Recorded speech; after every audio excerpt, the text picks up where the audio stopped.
او بیا حضور علیہ الصلوۃ والسلام مبارک په خپل انده بذات خود بنفس نفیس مبارک څومره خیال ساتلی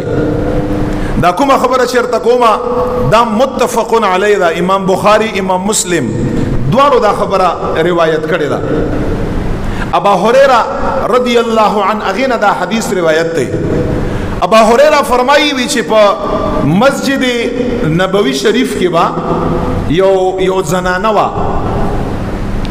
او د حبشو نوا یو زنانه وا رنگ نه تور وا امراه سودا په حدیث کې داسې الفاظ راغلي یو زنانه وا د رنگ نه تک تور وا یعنی د حبشو د قبیله نوا او د حضور علیہ الصلوۃ والسلام مبارک په مسجد کې بیا خدمت کا صفائی بیا کولا جارو بیا په هغه کې وهلا گندگی بیا پورته کولا صدا سے نامناسب سیز بو پکې هغه بیا اوچتاو خدمت بیا کاو یو ځل داسې وشو ابا هريره فرمایي چې دا مبارکه صحابیه وا رضی الله عنه شپې وفات شو او مونږ په دې باندې شپې جنازه وکړه او مونږ شپې دفن کړه رسول الله صلی الله علیه و آله وسلم مبارک لمونږه اطلاع ورنکړه بس دفنم کړه څو ورځې بعد چې د هغې زنانه غیرازري پیغمبر علیه الصلاۃ والسلام مبارک ولیدا چې په مسجد کې غیرازر ده نه ښکاري د هغې په خپل مخصوص اوقاتو په هغې اوقاتو کې ښکاره نه شوه نبي علیه الصلاۃ والسلام ورته فرمایي چې هغه ښځه ماته نه ښکاري هغه صفایي والا چا په مسجد کې بې صفایي کوله ګند به یې صفا کاوه د مسجد خدمت به یې که د مسجد د آدابو خیال به یې ساته هغه زنانه نشته خیر خدای صحابه کرام ورته وفرمیل قربان هغه خو شپې وفات شوه او زنانو غسل هغې له ورکړه مونږ په هغې باندې جنازه وکړه او هغه وفات شوي هغه مونږ دفن کړي یا رسول الله مبارک چې کله دا خبره ورته وکړه حضور علیه الصلاۃ والسلام مبارک صحابهونه په دې خبره باندې ناراضه شو ترې نه خفه شو څو ورته فرمایي تاسو ماته ولې نه وی چې دا بیبي مبارکه دا د زما د مسجد ساتون کې حفاظت کوون کې جاړو وهون کې آداب و خیال ساتون کې دا وفات شو تاسو ماته وی ولې نه حضور علیہ السلام ورته فرمایي زم ولې نه خبرولم صحابه کرام ورته فرمایي قربان شپه وا تاسو په آرام کې وای نو موږ تاسو له تکلیف درکول نه غوښته خامخا بس مونږ موجودو جنازه مم په وکړه شرعي مطابق مون دفن مون کړه ارڅ وشو تاسو په آرام کې وای نو مونږ دی وجه نه تاسو خبر نکړه یا رسول الله مبارک چې تکلیف ورته ملو شي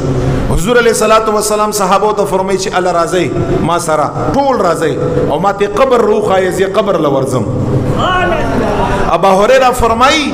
وی چې هغه نه پس رسول الله صلی الله علیه و آله وسلم مبارک شدی روان شو صحابه کرام ور سره روان شو حضور علیہ الصلوۃ والسلام مبارک ته داغه مبارکی قبر اور او خدا چې دا یا رسول الله حضور علیہ الصلوۃ والسلام راته فرمایل صفونه جوړ کړی ز په دغه بیبي باندې پخپل اند جنازه کوم صحابه کرام فرمایي صفونم جوړ کړه حضور علیہ الصلوۃ والسلام مبارک په قبر باندې ودرېد او حضور علیہ الصلوۃ والسلام مبارک یې په خپل اند په قبر باندې جنازه وکړه او دا خو ورته پته ده چې حضور علیہ السلام مبارک فرمایي چې زکم یو انسان باندې جنازه وکړم د هغه قبر الله نور نه ډکوي دغه حدیث نلاندې محدثین لیکلی دي وی چې دا حدیث په دې خبره باندې دلالت کا او دې حدیث نه دا خبره ثابت شوه چې کوم یو خلق د الٰه العالمین د مساجد او د الٰه العالمین د کورونو خیال ساتي د هغې د آدابو خیال ساتي دا د الله په نیز باندې محبوب دی او دا انسان د رسول الله مبارک په نیز باندې محبوب دی نو که تاسو خپل ځان د الله پنیز باندې او د رسول الله مبارک پنیز باندې خپل ځان محبوب جوړوي چې هغه ته قریب شي. خدا را د مساجدو د آداب او خیال ساتي، هغه ګندګۍ نه صفا کوي، الټه ګنده کوي ما او دې ته مګوري چې زه خادم یم یا زه خادم نه یم یا زما ذمہ داری دا یا زما ذمہ داری نه نه، دا هر مسلمان ذمہ داری دا چې هغه به مساجدو ته ګوري. دا خبره د زما واورې په کولاو غوګو کو څوک جاړو نشي والای او صاحب ثروت دی، صاحب مال دی، چا سره پیسې دی الله جل جلاله ورکړي، دا یک دی لپاره ورکړي چې په خپل بچو باندې ولګوا، بهشک نو دا یک دی لپاره ورکړي چې زما په کور باندې ولګوا. پکار دا چې بغیر د وینا نه انسان وګوري چې چرته پکای خراب دی، چرته لیټ خراب دی، چرته په یو ځای کې ضرورت دی او دی صاحب حیثیتی، صاحب مالی، صاحب ثروتی، پکار د چې ځان د پاره سعادت وګړي، ځان د پاره سعادت وګړي.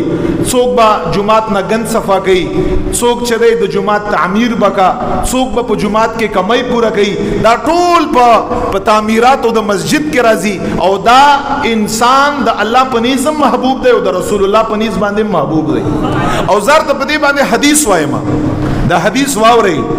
لګا دا خبره ځان نه نار تکوم او دا با تاسو به دې خبره ته انتظار نه کوئ چې مفتی سے براته وایي،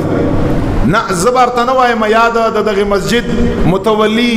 یا سجاده نشین هغه بارته وایي، ته په خپل باندې ګوري چې کوم شي کمای ته به ورزي هغه به پوره کی. او حدیث ورته وایم